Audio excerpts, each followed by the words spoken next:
नमस्कार, click India देख रहे हैं आप और मैं हूं आपके साथ राजीव सिंह। पाकिस्तान के अगर 5 टुकड़े हो जाएं तो इसमें कोई आश्चर्य नहीं होना चाहिए।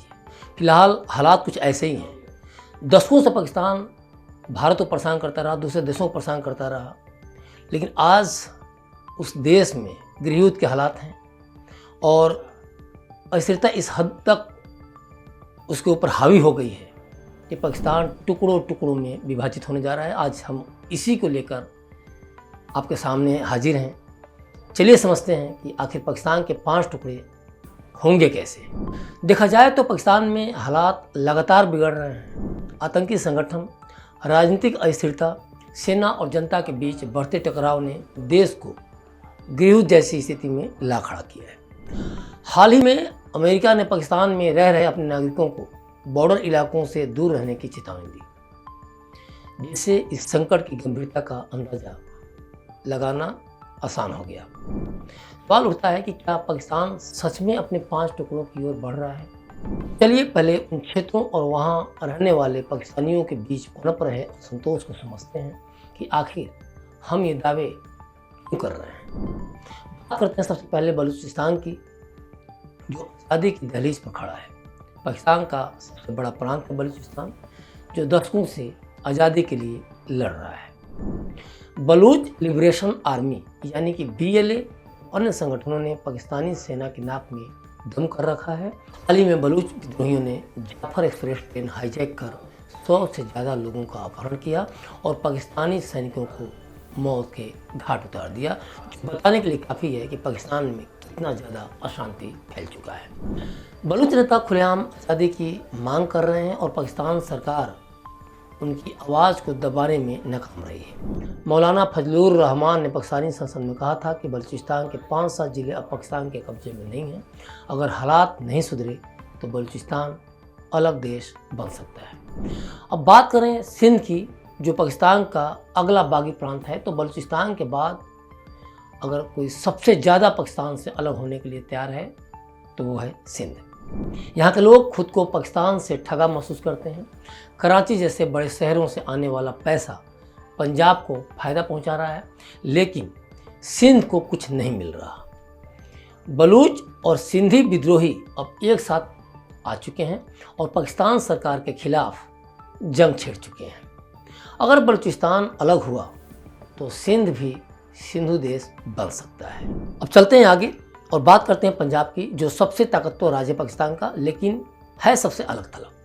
सही मायने में देखा जाए तो पंजाब पाकिस्तान का सबसे अमीर और ताकतवर प्रांत है। यहाँ की फौज, सरकार और बिजनेस पर सबसे ज़्यादा पकड़ है, लेकिन बाकी प्रांतों का गुस्सा पंजाब पर फूट रहा है। CPEC प्रोजेक्ट यानी कि चीन पाकिस्तान आर्थिक गलियारा के फायदे सिर्फ पंजाब को मिल रहे हैं, बाकी प्रांतों को कुछ नहीं मिल रहा। इस वजह से बलूच, सिंधी और पख्तून लोग पंजाब से अलग होने की सोच रहे हैं। अगर पाकिस्तान टूटा तो पंजाब पंजाबिस्तान के रूप में अपनी अलग पहचान बना सकता है। अगला राज्य है खैबर पख्तूनख्वा। पाकिस्तान के उत्तर पश्चिमी इलाके में स्थित खैबर पख्तूनख्वा पहले ही पाकिस्तान के नियंत्रण से बाहर हो चुका है। यहाँ तहरीक-ए-तालिबान पाकिस्तान यानी कि TTP का राज चलता है। आए दिन यहाँ आत्मघाती हमले और आतंकी गतिविधियाँ हो रही हैं, ये पूरी दुनिया देख रही है। 2023 में डेरा इस्माइल खान में एक बड़े हमले में 23 पाकिस्तानी सैनिक मारे गए थे। अगर बाकी प्रांत अलग हो गए तो खैबर पख्तूनख्वा एक अस्थिर और कमज़ोर देश के रूप में रह जाएगा, इसमें कोई दो राय नहीं। और 5वां टुकड़ा होगा गिलगित बाल्टिस्तान और पाकिस्तान अधिकृत कश्मीर यानी POK की नाराज़गी से। और नाराज़गी का आलम यह है कि POK और गिलगित बाल्टिस्तान में जनता पाकिस्तान सरकार के खिलाफ उठ खड़ी हुई है। बढ़ती महंगाई, बिजली संकट और बुनियादी सुविधाओं की कमी से वहाँ विरोध प्रदर्शन तेज हो गए हैं। अगर हालात और बिगड़े तो यह क्षेत्र पाकिस्तान से अलग होकर भारत के करीब आ सकता है। कुल मिलाकर देखा जाए तो पाकिस्तान में गृहयुद्ध के हालात हैं, ये चीज़ हम बार बार कह भी रहे हैं। तो सोचिए, इधर शाम होता है और उधर पाकिस्तान के बलूचिस्तान प्रांत में एक यात्री ट्रेन को अचानक हाईजैक कर लिया जाता है। हाईजैक की खबर लगते ही पाकिस्तानी मीडिया ने प्रोपेगेंडा फैलाना शुरू कर दिया। मीडिया चैनलों पर यह दावा किया गया कि पाकिस्तान की सेना ने 250 से ज़्यादा बंधकों को छुड़ा लिया है और आतंकियों को मार भगाया है। लेकिन हकीकत कुछ और निकली। कुछ ही घंटे बाद BLA ने एक वीडियो जारी किया जिसमें उन्होंने 30 पाकिस्तानी सैनिकों की लाशें दिखाई और कहा कि अपनी लाशें उठा लो। बलूचिस्तान में यह पहली बार नहीं हुआ। यहाँ के लोग सालों से पाकिस्तान सरकार और सेना के अत्याचार झेल रहे हैं। उनकी ज़मीन पर जबरन कब्जा, प्राकृतिक संसाधनों की लूट और मानवाधिकार हनन के खिलाफ बलूच लोग आवाज़ उठा रहे हैं। BLA जैसे संगठन इसी प्रतिरोध का हिस्सा है।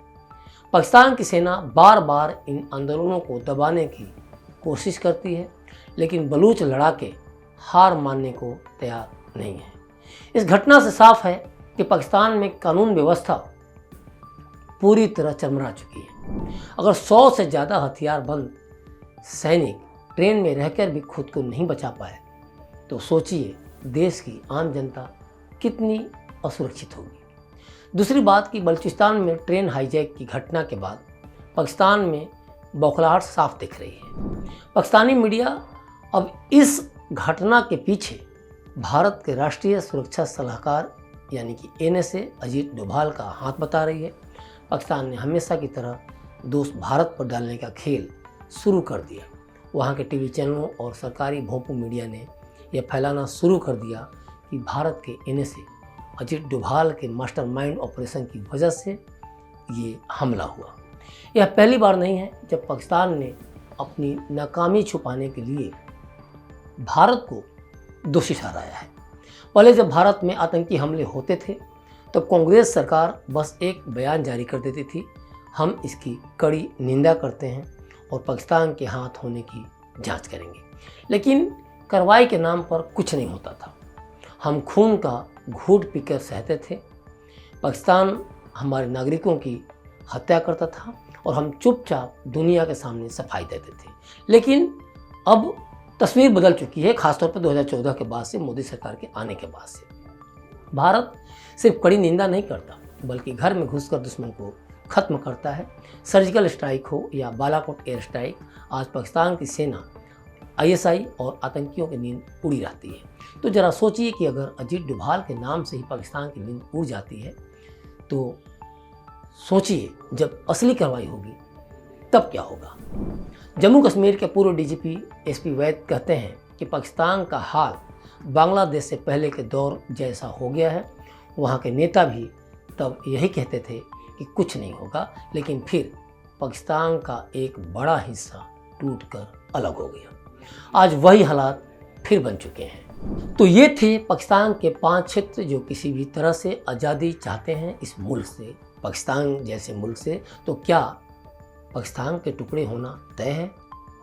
इतिहास बताता है कि जब किसी देश में अलग अलग क्षेत्रों की आवाज़ को दबाया जाता है तो अंत में उसका विघटन होता ही है। पाकिस्तान भी उसी राह पर बढ़ता दिख रहा है। आर्थिक संकट, बढ़ती आतंकवाद की घटनाएं और सेना के भीतर मतभेद ने इसे कमज़ोर बना दिया है। अमेरिका और अन्य देशों की सतर्कता इस बात का संकेत देती है कि पाकिस्तान में स्थितियां और ख़राब हो सकती हैं। अब यह देखना दिलचस्प होगा कि क्या पाकिस्तान इस संकट से उबर पाएगा या फिर जल्द ही इसका बंटवारा होकर नए देश उभरेंगे। क्या वाकई पाकिस्तान अपने 5 टुकड़ों की ओर बढ़ रहा है या भविष्य के गर्भ में है, लेकिन संकेत बेहद खतरनाक है। बहरहाल आपकी इस पूरी खबर पर क्या प्रतिक्रिया है? क्या आपको भी लगता है कि पाकिस्तान के टुकड़े होंगे? हमें कमेंट बॉक्स में कमेंट कर जरूर बताएं और देखते रहें क्लिक इंडिया। शुक्रिया।